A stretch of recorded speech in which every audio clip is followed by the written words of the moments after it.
Hello, my name is Carly Sherman. I graduated from Illinois Wesleyan in 2017, where I majored in sociology and minored in gender studies and religion. I also worked in the Office of Admissions for 3 years after I graduated, so if you have any questions about taking some time to work between undergrad and grad, please let me know. I'll put my contact info in this video towards the end. So I'm now in my first year of my doctoral program in sociology at the University of Notre Dame. Hopefully the fact that I just went through graduate admissions and selecting a program will be helpful to you. So just to start out, I remember feeling really overwhelmed with where to start, how do I even begin? If that's you, don't worry. This might be obvious to some of you though, so if it is, forgive me.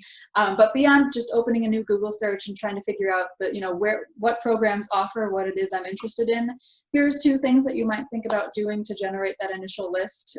One, doing a search in some of the journals relevant to your subfield and scanning the recent titles and abstracts and trying to get a sense of who's producing the work that really grabs your attention. What schools are they affiliated with? That might give you a sense of what departments are currently producing the kind of scholarship that's really new and exciting and expanding the field.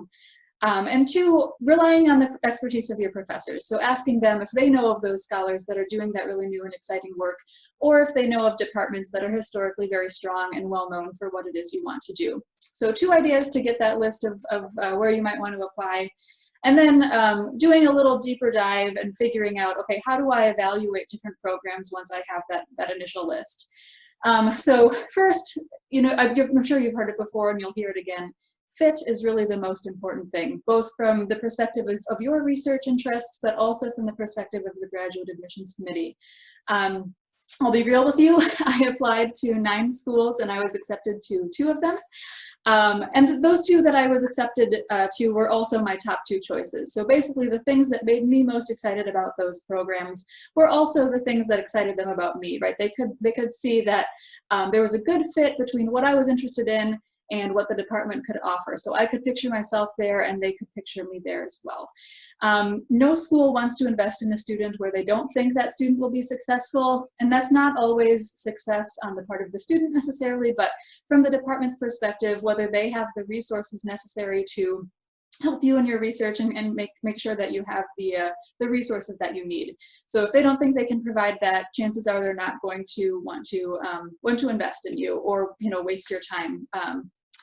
So that's something to think about, right? The fit, making sure that comes through really strongly in your personal statements.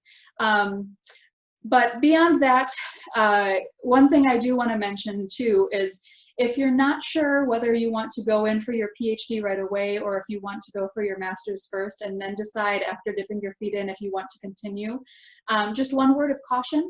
Not all master's programs are created equal. So there are 2 students in my cohort at Notre Dame right now who are also in their first year of the doctoral program, and they're coming in with their master's degree, but right now it's looking like it's going to take them the same amount of time to earn their PhD as it will me. So essentially they have to complete a second master's degree because the coursework requirements and standards for the thesis are slightly different at Notre Dame.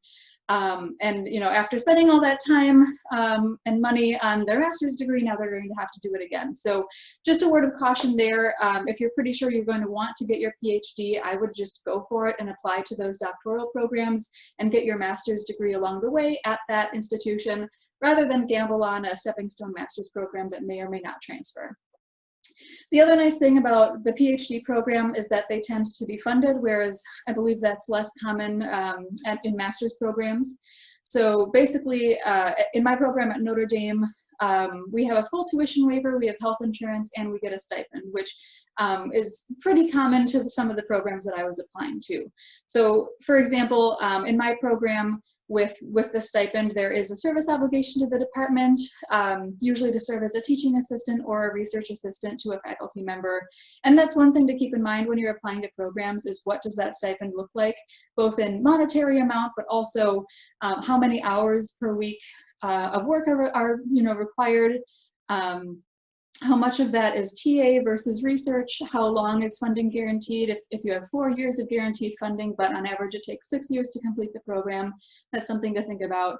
And then also whether summer funding is included. So at Notre Dame, we're very lucky to have our summers funded service-free, so we don't have any formal obligation to the university during the summers, but we are expected to, have that time to work on our own research and professional development. Whereas another program that I applied to, summers were not guaranteed. You did have to apply separately, and there was a teaching component to that summer funding. So those summer TA shifts were very competitive, as you might imagine. And then those students also had to spend their summers teaching rather than having all of that time to work on their own projects. And also another thing to think about is how much of the balance with your assistantships would be research versus TA ships. All things equal, you would want more of it to be on research than on teaching, even if you're really excited about teaching and that component of your future goals. The reason being is because a research assistantship is going to give you those professional skills that are going to move you closer to publication, and they might also open up co-authorship opportunities, whereas teaching doesn't necessarily move your career forward in the same way. It's good to have that experience, but don't have too much of it be a TA ship if you can help it. So ask about that.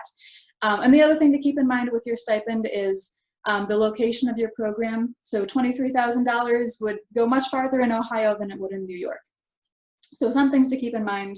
Other things to ask about, if you have the opportunity to do a visit day as part of your admissions process, or if you email a faculty person in a program that you're interested in, is asking about how the department is doing, right? I think budget cuts and the consequences of budget cuts are really on our, heavily on most people's mind right now. So get a sense of, if the department is shrinking or expanding. If they're currently conducting searches for new faculty in the department, that's a good sign, both because it means new energy and scholarship in the department and new network connections, but also because it shows that the department is being invested in and growing rather than cutting back. Another good thing to look for are programs that are affiliated with interdisciplinary centers, because these typically bring in funding and speakers. So for example, at Notre Dame, we have CREO, the Center for Research on Educational Opportunity. We have the Center for the Study of Religion and Society. We have the Kroc Institute for International Peace Studies. Basically, these centers are doing really new and interesting research and open up a lot of opportunities to collaborate across disciplines. But beyond that, they give you an idea of where the institution is investing its resources. So if your program is associated with any of these centers, that's a good thing to keep in mind.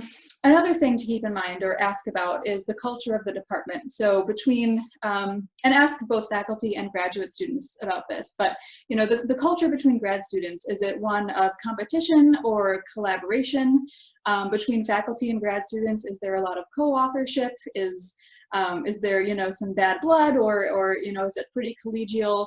So ask about that. And then also if there's any like workshop culture or brown bag culture. At Notre Dame, for example, we have a pretty vigorous workshop culture, so both faculty and students can elect to participate in workshops specific to particular subfields, so like culture workshop, theory workshop, gender workshop, etc. And students can sign up to present research proposals or entire drafts and get feedback, which is super valuable.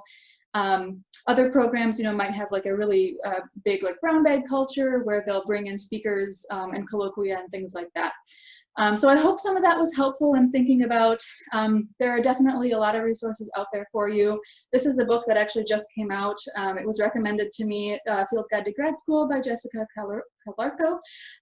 It's on Princeton Press website. It's actually cheaper on the Princeton Press website than it is on Amazon, but check it out. There is a section in here about how to choose a program. Otherwise, please don't hesitate to contact me if you want to talk more about any of this or if you have any questions. Congrats on your decision to go to grad school, and best of luck on your search.